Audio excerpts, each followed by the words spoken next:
if it takes me 3 sessions to get to know you, your strengths, your weaknesses, your blind spots, then that lets me set up an intervention that has a better chance of success because we know what works for you. Rather than saying, well, other high school kids like auto shop, so you should do auto shop. Then it fails, and we say, well, this kid can't, this kid won't, this kid will never. Neurodiversity isn't just about challenges. It's about unique strengths and abilities. How can we shift our focus to harness these strengths in therapy and beyond? What does a truly strengths-based approach look like for neurodivergent individuals? We're talking to Dr. Matt Zakreski, clinical psychologist and author of the forthcoming book, The Neurodiversity Playbook, about cracking the code of living in a neurotypical world through embracing neurodivergent strengths. That's straight ahead on episode 242. I'm Emily Kircher-Morris, and this is the Neurodiversity Podcast. What is neurodiversity? You see the world differently. Autism spectrum. Gifted. Complexities that are inherently inside. ADHD. Dysgraphia. Tourette's. All brains are different. You are exactly what this world needs. This is the Neurodiversity Podcast. In case you hadn't heard, next week we're holding our second annual Creating Neurodiversity-affirming Schools event. Our guest today, Dr. Matt Zakreski, will be one of our panelists during this webinar, and he'll be sharing some of his ideas about how to create neurodiversity-affirming schools. Understanding the needs of neurodivergent students and how we can work with their brains instead of against them is the focus of this webinar, and I would love for you to join us. The event is Monday, September 23rd at 8 p.m. Eastern, 5 p.m. Pacific, and it's free and open to everyone. Plus, if you can't attend live, we'll send out a recording to everyone who's registered. Whether you're a teacher, a counselor, an administrator, a paraprofessional, or a parent, or anyone else who's associated with the schools, you're invited to attend this session. We'll have a chance for you to ask your questions, plus find some easy-to-implement strategies for supporting neurodivergent kids.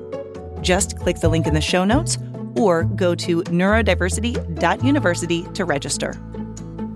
Okay, Matt Zakreski is here right after this.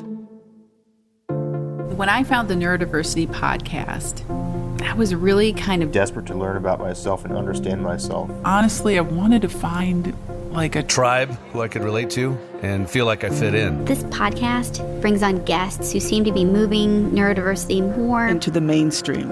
And Emily Kircher-Morris is amazing. I feel like she's talking straight to me. Her knowledge about people who think differently is so refreshing. Everyone's different. And the world needs to understand them. And that's what the Neurodiversity podcast is doing. Helping them understand us. Us. Us. Us. Us.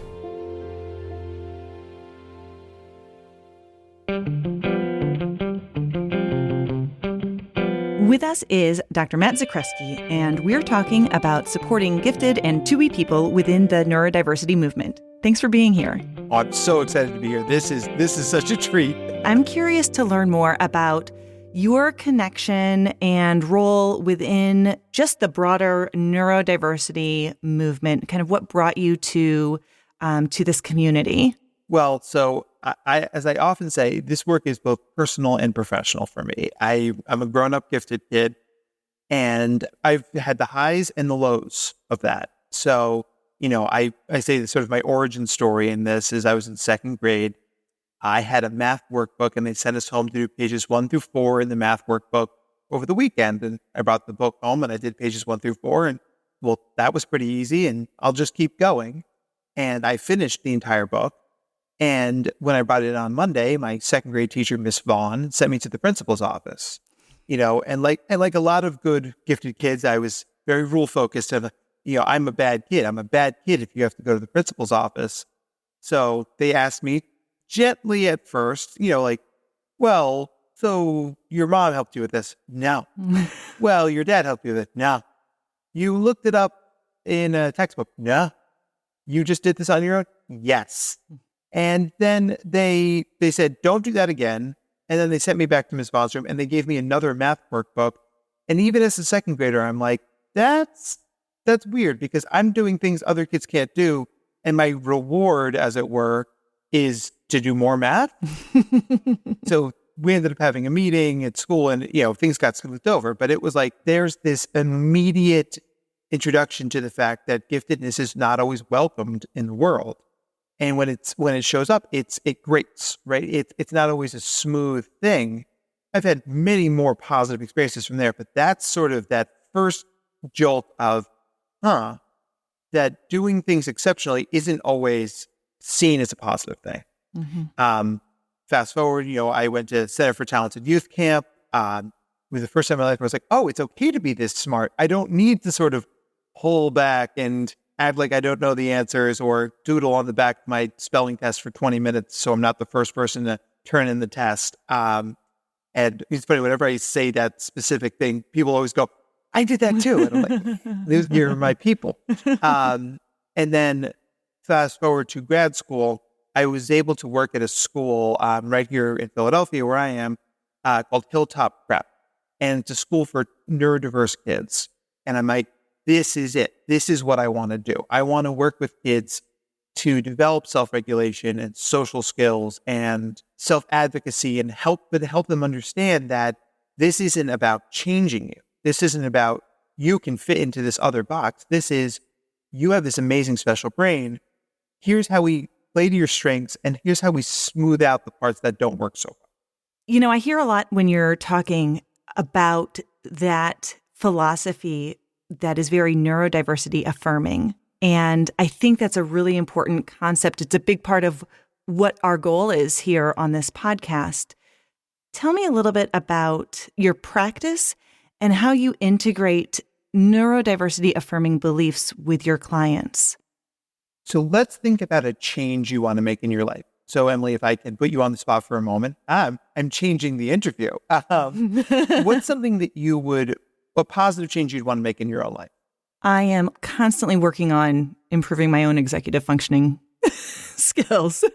Aren't we all, right? Yeah. So it's the sort of thing. I'm going to guess that your executive functioning is better around running this amazing podcast than it is doing your taxes. Have you been spying on us? Oh, I do my research. Don't worry about that.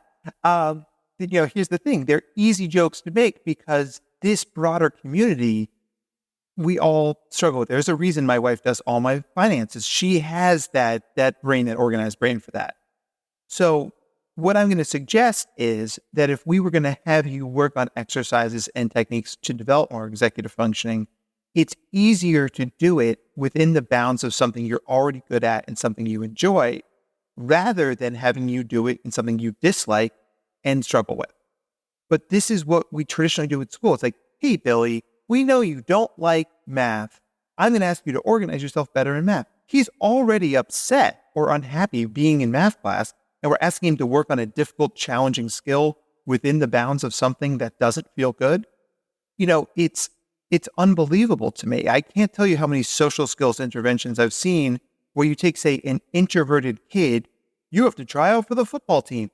Why? Why are we not only forcing square pegs through round holes, putting them in environments that don't set them up to succeed? If I have an introverted kid who does more computer coding stuff, right? I'm going to suggest, why don't you join Computer Coding Club? Those are your people. That's an environment you're going to feel more empowered in. We're going to play to your strengths. You build more strengths, and then those skills generalize to other areas. But we have to feel good to do good. And I think that's, it comes back to this idea of affirmation. If we don't help our clientele, the people we care about, feel good, it's a lot harder to build the skills we're trying to build. Well, that's kind of the whole basis of strength-based accommodations or interventions, whatever you're looking at, whether you're in the educational setting or the clinical setting. We do feel like there is this pressure as parents or educators to push people out of their comfort zone. But you can do that within this realm of safety at the same time without throwing the introverted kid on the football team or whatever the case might be. We don't understand how many societal norms are baked in until we try to intervene with a kid. I work with a young woman right now. She's a STEMinist, right? She is amazing in the STEM field, and I cannot wait till she wins a Fields Medal in 20 years. She's a rock star. And her very, very well-meaning school counselor is like, so we should have her sewing the costumes for the play. And I'm sitting there and I'm like, no, she has no desire to sew costumes. And it's the sort of thing like we can't fall victim to these things. We have to adjust every kid as they are and do the homework and build the rapport, right? So it's this idea of, starting from scratch with every kid, which may sound like a lot of work, but in my line of work as a psychologist, I always say proactive is much better than reactive. If it takes me 3 sessions to get to know you, your strengths, your weaknesses, your blind spots, then that lets me set up an intervention that has a better chance of success because we know what works for you. Rather than saying, well, other high school kids like auto shop, so you should do auto shop. Then it fails, and we say, well, this kid can't, this kid won't, this kid will never. And it breaks my heart. I say this all the time. If a flower isn't growing, you don't throw the flower away. You change the pot, you change the soil, you change the water. Let's do that first. We always see better results when we do that. Naturally, especially in the field of psychology, a big part of your clientele, I'm sure, is twice exceptional. So for anyone in our audience who maybe that's a new term for someone who is gifted and also has another diagnosis or label or another type of neurodivergence, it is interesting bringing that all full circle back to what you were talking about the environment and society, how so often I feel like with our neurodivergent kids, we're trying to get them to fit into a society that isn't built for them instead of trying to shift society. I mean, that's a big thing, but sometimes we need to shift that focus a little bit. Like it's not just about, oh, you don't fit, you have to change this thing in order to fit, as opposed to how do we accommodate, how do we build the structures around to allow you to be who you are and be successful, in that way. The number one thing you need to be successful with a neurodiverse population is creativity. It's this idea of what things can we change? And the answer is always more than you think. Do you need a kid who needs to do, say, learning from home, but extracurriculars at school? Who says we can't do that? If we have a kid who is doing language arts, science, and history and gym at school, but taking college level math at the local college, who says we can't do that, right? The idea is being creative, thinking outside the box. And you might say, well, that's really weird and not everybody else gets that. I agree with you. But we're not going to have to do this for every kid because our neurodiverse 2E gifted kids are by definition rare, right? We're talking about 2-3% of the entire school age populace. This is not a lot of kids, but they're the kids who need the most support. And thus it's a good place to put our energy. It's a good place to put our resources. Yeah. I think it reminds me of a client that I'm working with who is struggling between virtual learning and being a gifted ADHD kid, and just the typical academic world is not a good fit for him. And recently we were having conversations with both him and his parents and trying to figure out, what is the real goal here? Like, what is our intent? And it's kind of funny because, the parents and I will sit there and we're like, we know that he is learning despite everything else that's going on. And we know that what he needs a high school diploma. That's the entry ticket into whatever else he chooses to do. But how he gets there, like, why are we so caught up in it having to be this traditional path? And so we're exploring all of these other options. And I think it's like we get caught up in this. And I think the consensus that we kind of came to is that there are so many pathways to success, and that can look like a lot of different things if we just look at it from a different perspective. It doesn't have to be one particular way. Completely.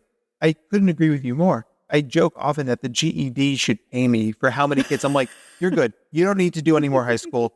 Take your GED, go to college, get your plumber certification, become a professional skateboarder. That's a true story, by the way. And it's the sort of thing that there's this moment of what, and if you can get through that moment of what, then your anxiety lowers and you say, right, this is the path. And yes, it's not everybody else's path, But whoever said it had to be? Right. And that's kind of the beauty of living. And it's the beauty of being alive in these times where we have these options and we have so many more paths with a lower barrier to entry than I would certainly argue at any other point in human history, right?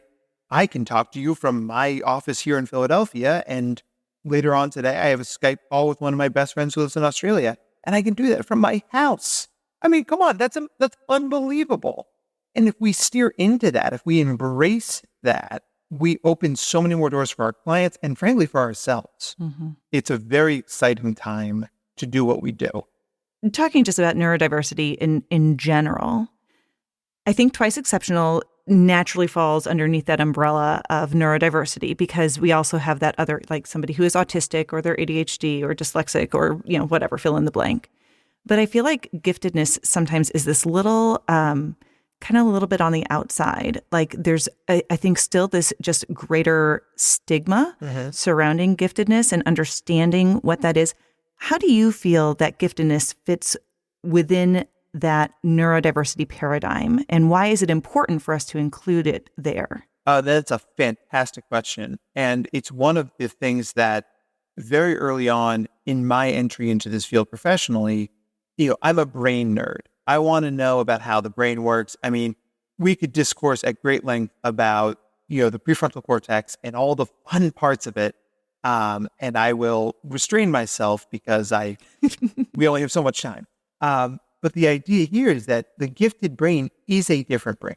It has practical differences. It has phenomenological differences. It has differences in the amount and function of neurotransmitters. I mean, these are documented things. And the problem is that there aren't that many gifted brains. They don't show up in as many research articles just because they're harder to find, harder to get that meaningful N, right, if we're doing research. But the research that exists shows that we have different brains. Different brains to me means neurodiversity.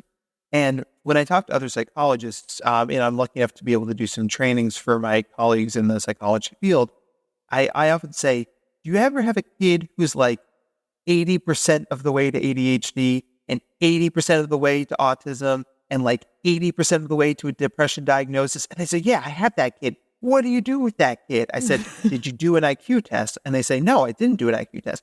Do an IQ test because I would bet you have a gifted kid. Mm-hmm. And then they email me, they call me and say, oh my gosh, he's got a 145 IQ. And that explains it because the differences in the gifted brain manifest in these ways that other people's brains go, I don't really know what that is. It kind of fits these other boxes I'm more familiar with. Like, oh, he's kind of spectrum-y. And like, sure, and many of us are. And many of us can have that 2E, and many of us just sort of look that way. But that's the idea. It's that's the gifted brain manifest in reality, right? It shows up in that way. So having IQ tests as a diagnostic tool to help access resources is a big part of what I do, both in my practice and also in sort of the advocacy work I do, telling other professionals, use this tool because it's an incredible resource we have. How important do you think diagnosis is? Boy, that's a thorny question. I think diagnosis is a means to an end. And I'll take a step back for a second. Within the neurodivergent community, if you show up with 5 different psychologists, you're probably going to get 5 different diagnoses. Autism, high-functioning Asperger's, ADHD, anxiety.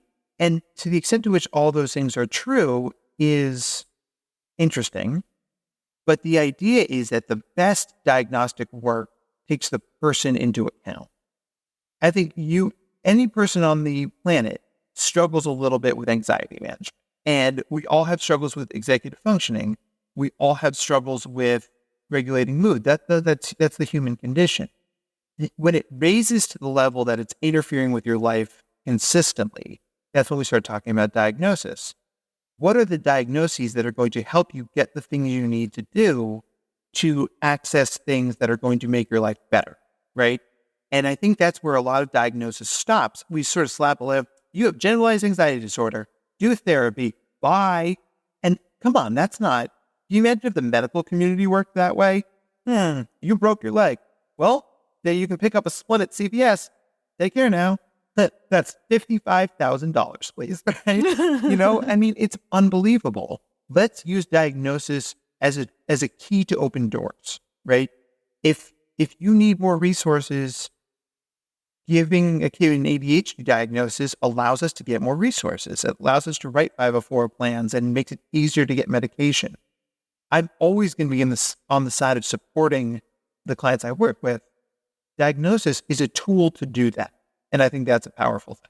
As parents or maybe even educators who are talking to parents of kids, and we're focused on kids. I mean, this is actually a question for adults too. So, not necessarily just focused on that. But it's very difficult to find professionals who understand neurodiversity in the clinical fields, who are providing therapy or assessment. Do you have any advice for people who are just starting on that path? Like, how do you find somebody, if you can't find somebody in your community who specializes in a specific area, is there something to look for? Is there a way to kind of make those connections? That is one of the toughest things I think we face within this field. There just aren't enough of us. And as this neurodiversity movement gains steam and becomes more mainstream, more and more people are saying, oh my gosh, that's me. Oh my gosh, I'm neurodivergent. I'm working with a gentleman right now in my therapy practice, and he's a 54-year-old man. He came to me to work on depression. And through getting to know each other and through learning about him and how his brain works, he is completely a gifted adult. And it also helps explain that he definitely has 2 gifted kids, which, we're using that to help them at school. But to focus on him for a moment, if he hadn't stumbled into my office and you're essentially throwing rocks in a pond, he wouldn't have learned that about himself. And we're using that as a lens to understand his behaviors, understand his triggers, understand his needs more. So the idea is, instead of just hoping to get lucky, which of course is a strategy, it's better than nothing, don't think you have to invent the wheel yourself. If you are on social media, if you are using the various platforms that exist out there are a lot of us out there. And there are organizations like SANG and NAGC, your state gifted organization, that are going to have some of those resources. I'm a big fan of Hoagie's Gifted. I started a lot of my journey there, and it's the best website ever. It's a complete mess. It looks like a WordPress site from 1997. And Carolyn, if you're listening, I say that with all the love in the world. I think that's how my brain looks. Right? It's just this big dog pile of stuff over there. Just click on the things. You'll find it. Just dig around a little bit. Just start clicking. Just click. It's fine.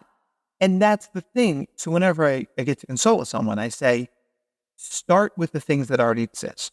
Join SAG, join your state gifted association. Because what it has is the larger these communities get, they gain their own gravity, right? It's like, okay, well, this is a big thing. I'm going to join that. And then the people in my life know I'm in that. And maybe they join. The people in their lives join, right? It becomes this gravity thing. Both of my parents are clinical psychologists, which is, it's a family business, right? And hi, mom and dad. And, they knew they had a gifted kid growing up, but they never applied it so much to their clinical practices until I started doing this more and more. And now I get to consult with my parents about cases, psychologists, which is just the coolest thing ever. So then now they are more aware. They have the resources that they talk to families and they talk to their colleagues, right? So there's this sort of organic grassroots growth movement happening. So if you join the organizations that already exist, you become of that and you help us build this critical mass. It's exciting to see these changes that are taking place in the community, both in the educational field and in the mental health field, and just in society in general, like understanding that, yes, people are different. That's okay. We can appreciate people's strengths and support their struggles no matter what their needs really are. And it's exciting to be a part of that movement. It feels like we're reaching that critical mass. Mm-hmm. I think about the word equity a lot because, like neurodiversity and diversity calls upon all of us to be more equitable in what we do. And I use this, it's a great metaphor and workshop for my kids who are a little bit more rigid that I work with. If 4 people walk into a doctor's office, right, with a head cold, broken leg, sprained wrist, and a bloody nose, and you give all of them a risk split. We can't be equal. We have to be equitable. We have to give people what they need. This isn't me saying, don't strive for equality. This is me saying, get to equality and then go to equity. We'll all do our best when we get what we need. Yeah. As we wrap up our conversation, I'm curious, if you were talking to one of your neurodivergent clients and they've just learned of their own, neurodivergence, what would you tell them? What advice would you share or encouragement would you give them? The things that make you special, the things that light up your brain, the things that where you are happiest is the key to the life you want to live. So if you hold down a 9-to-5 job working in insurance, would you go home and you write computer programs and you upload them to various cloud servers and people are like, oh my gosh, your plugin for Roblox is incredible. Man, I wish I could do this full time. That is your people. That is your passion. That is your values. Now, I'm not saying you can necessarily quit your job. Life is complicated. We have mortgages, we have families, we have needs. But the more we can do the things that bring us joy, the places where we feel best, that's equity in action. That's giving ourselves what we need. The world may not understand us as quickly or as readily as we want them to. So to a certain extent, you have to go out and find those communities and build those bridges. And you use professionals like myself, like you, Emily, like the great communities that exist, and feel supported and heard and seen in meaningful ways so you can chase the things that make your lives better. And there is a older adult that we just actually wrapped up our therapeutic relationship. He is a 61-year-old man, and he's now an adjunct professor at a local college teaching the things that he really loves to teach. And how cool is that? He's 61 years old and he's teaching. And, he had a run-of-the-mill job for most of his life, but he's understanding his neurodiversity and understanding the things that make him feel best, then thus do best. If you're out there and you're listening to this and you're thinking, that can't be me, sure it can. There are always reasons not to do something. Look outside. Click on CNN.com just for a second and you will see a million reasons not to do something. And I'm going to tell you lovingly and supportingly that I don't care. Do it, because the life you want is out there. All we can do is point you there and help you get there because you can. And that's just the best part of my job. Thank you so much for your time today. Thank you. If there's anything the last decade has taught us, it's that words matter, and change has to start on an individual level. Creating a world that understands, accepts, and supports the needs of neurodivergent folks starts in our homes, classrooms, and neighborhoods. Gifted people often get lost in the shuffle within the neurodiversity community, and twice exceptional folks frequently go unidentified or unsupported as their disability is layered with their cognitive ability and masking skills. Framing all types of neurodiversity as not better than or less than, but different from, is the baseline for building an environment where each of us and our kids can reach our potential. I'm Emily Kircher-Morris. I'll see you next time on the Neurodiversity Podcast.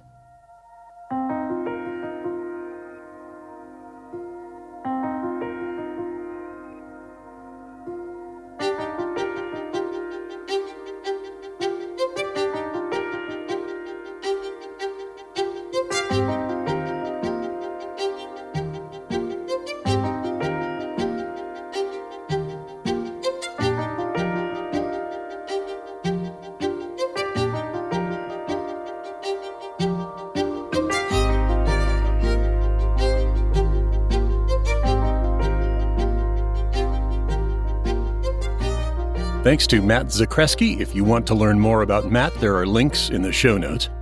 We need a favor, if you would. If your podcast platform of choice offers you the opportunity to rate us or write a review, would you? It's super helpful to us when listeners let the world know what they think. Also, be sure to join us on social media. You'll find links on our website. Our host is Emily Kircher-Morris. The executive producer is me, Dave Morris. For everyone here, thanks for listening, and we'll see you next time.